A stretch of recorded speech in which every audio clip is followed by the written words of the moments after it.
திருநெல்வேலி கோயில் ஏதாவது யாகம் நடத்திட்டே இருக்கான தலைவர். நான் சண்டை பட்டு வரதையில இனிமேல் யாகம்லாம் நடத்தினா கோயிலில் கலாட்டா பண்ணிடுவோம்னா என்ன யாகம்னே தெரியல.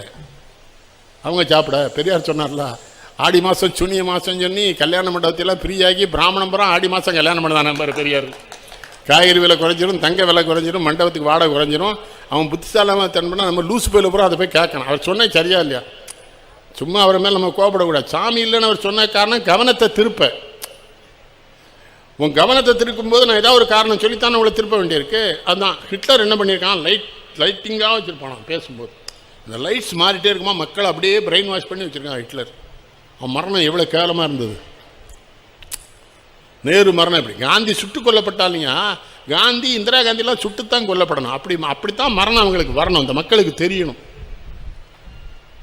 யார் சொல்கிறான் காந்தியை பார்த்து, நம் நாட்டை பார்த்து வெளிநாட்டில் இருந்தானே தென்னாப்பிரிக்கா தலைவன் பேர் டக்குன்னு மாண்டேலா, 28 வருஷம் ஜெயிலில் இருந்தாங்க, பாட்டே போடலையே.